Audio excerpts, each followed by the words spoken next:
Pada tanggal 26 Desember 2004, bencana tsunami melanda pesisir barat Aceh, menghancurkan banyak bangunan, termasuk gedung markas Komando Resort Militer, Makorem 012 Teku Umar, di Desa Suak Indrapuri, Kecamatan Johan Pahlawan, Kabupaten Aceh Barat. Setelah 19 tahun berlalu, gedung tersebut telah dibenahi dan dipulihkan untuk dimanfaatkan kembali.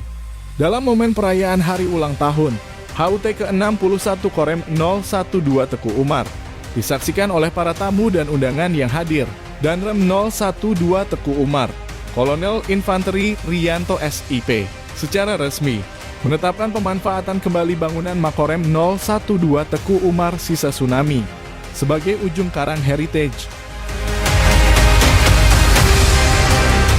Ujung Karang Heritage telah menjadi simbol pengabdian dan peringatan atas keganasan tsunami tahun 2004. Dengan memanfaatkan bangunan bersejarah ini dengan bijak, kita dapat menghormati masa lalu dan menjadikannya sumber inspirasi untuk masa depan yang lebih baik.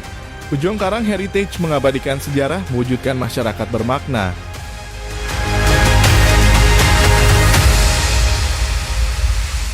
Pada hari pemanfaatan kembali gedung Makorem lama, para pejabat dari kabupaten kota di Barat Selatan Aceh termasuk Dandim, Kapolres, PJ Bupati, dan Kajari turut hadir bersama dengan tamu undangan lainnya.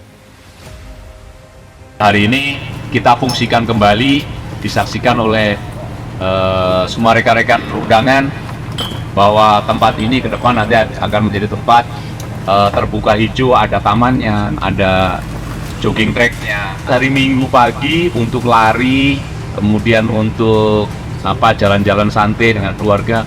Di dalamnya bisa kita buat jadi sudah kita bersihkan, mungkin jadi apakah kayak food court atau mungkin tempat kegiatan sosial dan sebagainya.